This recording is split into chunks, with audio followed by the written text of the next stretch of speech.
So in today's episode, we're going to talk about how to curb the impact of sequence of returns risk as it relates to your retirement and your income in retirement.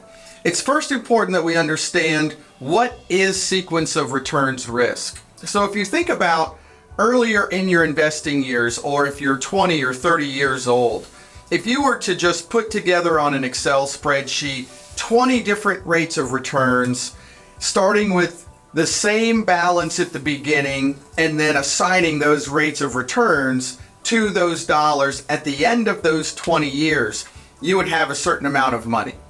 If you were to just readjust when you receive those returns, even if you mixed them up however many times you wanted, the beginning and the end result will be identical 100% of the time. So sequence of returns risk doesn't come into play until you actually start to pull money out of your investments during the distribution phase of your life. And so what sequence of returns risk does for you is in the early years of the retirement, the rate of return that you get in the early years of the retirement is going to have the most significant impact on the end result. So those first 3 to 5 years of returns that you get when you're pulling money out is going to have the biggest impact on your retirement. So the question is, well, what are the rates of returns that you're going to get in the first 5 years? Of course, we all want nothing but positive and high rates of return in the early years of our retirement, but what if in those early years that isn't what you get? What if you retire and then in those early years you get a few down years or negative years against the portfolio while you're pulling money out? What is the impact to you as it relates to the balance left in your portfolio during your retirement years? I would say that the first 10 to 15 years of the retirement for most people are the most critical to get right, mainly because it's the years that you're going to be going more, doing more, enjoying more, probably spending more. Those first 10 to 15 years are typically the most expensive as it relates to lifestyle in retirement. And so it's important that we unpack sequence of returns risk. I'm going to show you an example right now as to how this works as it relates to income and the withdrawal strategy. And then here at the end, I'm going to show you how Beacon, at the financial firm that I work for, how do we address this risk and how can you eliminate sequence of returns risk from your portfolio while ensuring a very stable, predictable, reliable income stream in a very unpredictable and unreliable market. Okay? So as we get into sequence of returns risk, what I've put together here are actual rates of returns of the S&P 500 over the last 24 years. So from the year 2000 all the way down into the year 2023. So these are the actual rate of returns that you would have received or did receive actually as an investor in your investment portfolio. So here we have the years, the rates of return per year.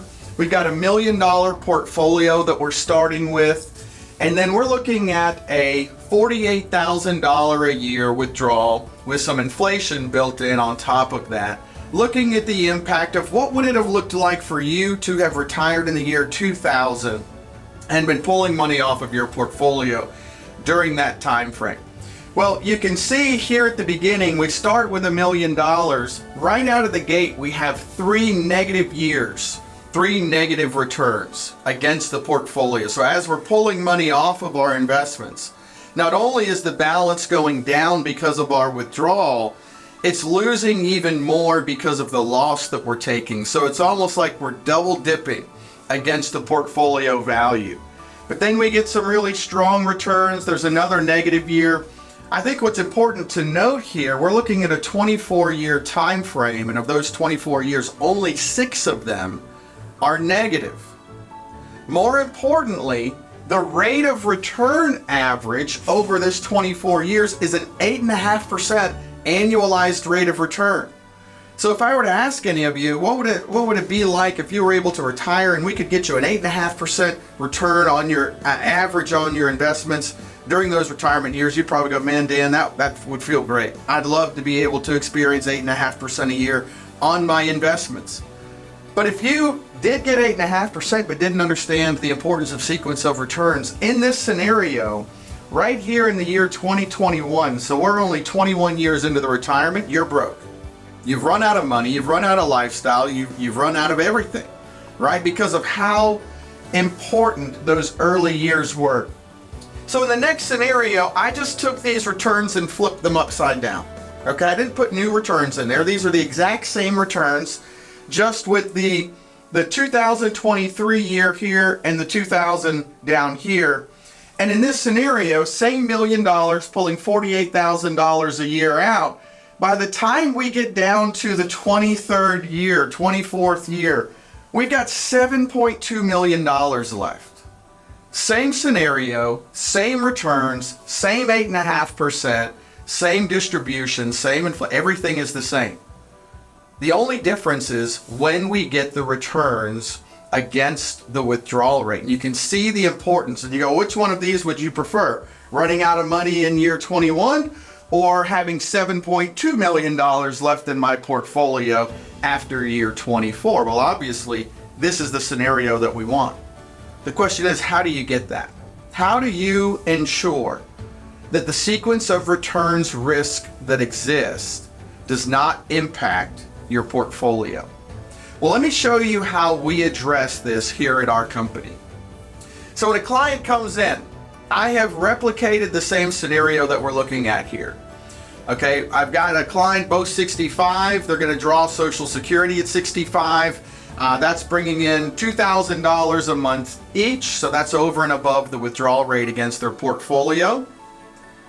For investments, we have $1 million, but I've separated the $1 million into two different categories. One of those is growth, and one of those is going to be in an asset class that's going to be principal protected or that doesn't have any kind of risk attached to it, right? If the market goes up or down, your returns in this investment are not going to be impacted by or negatively impacted by the downturns that happen in the market.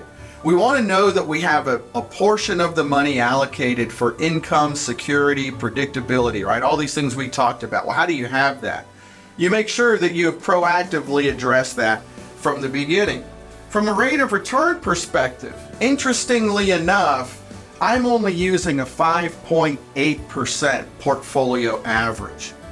And what I have done in here is I've assigned the money two different rates of returns. On the growth portion, I'm only using 7%, not 8.5%. So I've actually lowered the rate of return there. And then on the more conservative money, as you would expect, a 4% rate of return. So we're looking at a very conservative strategy here. While I know that we all want to get 8.5% returns, 9%, 10% returns, that would be great. And that has happened to a lot of people over the retirement years. What we don't know is that going to happen to you? So when we run our analysis, we want to run that based on a worst case scenario or maybe a very conservative assumption type scenario to make sure that we're looking at realistic numbers. And if the market does better, hey, good for us. We're going to do better as well. So what we have assigned here, if we go to this retirement tab, we're going to see our Social Security. We've got our monthly cash flow. We've got our net monthly income.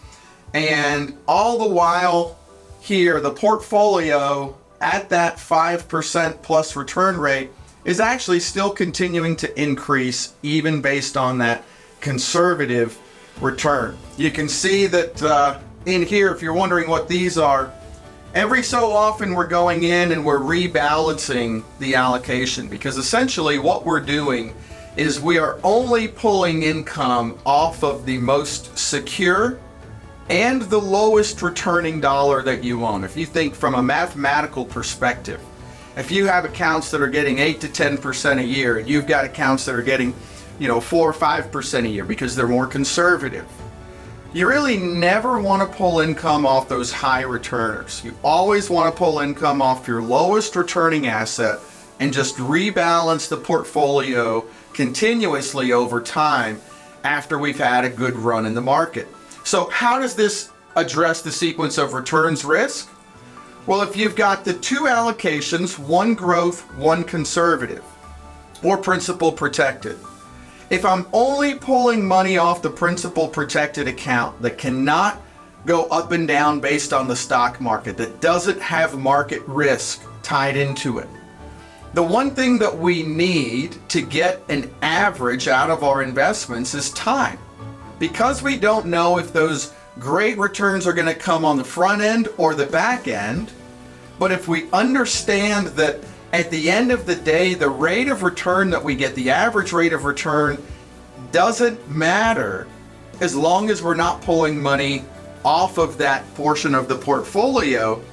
Going back to our asset allocation, if I'm not pulling money off of this growth portfolio and the returns are varying from year to year, but over time we can get these higher rate of return averages that the market has always delivered, what that does is by pulling money off of the more conservative portion, it eliminates the sequence of return risk against your portfolio. It provides predictability in an unpredictable world. When the economy starts to get shaky and market returns are going negative for a period of time, if your income is not being impacted by that and it's coming from an asset that's principal protected from the beginning, that's the peace of mind and security that we deliver to our clients. That's the peace of mind and security that every retiree should have as it relates to their retirement, their income, and their investments. It's a way to get the best of both worlds. We want growth on our investments to beat inflation, but we also want security and predictability on our income. How do you have both?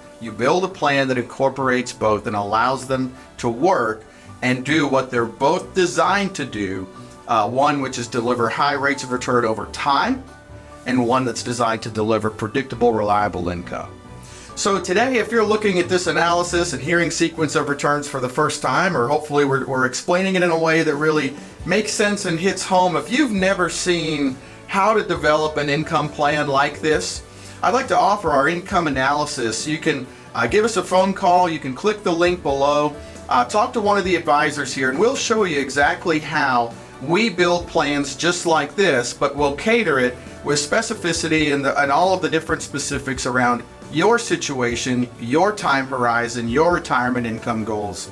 And we'd love the opportunity to do that. I hope you enjoyed the show today, and subscribe below to get more just like this.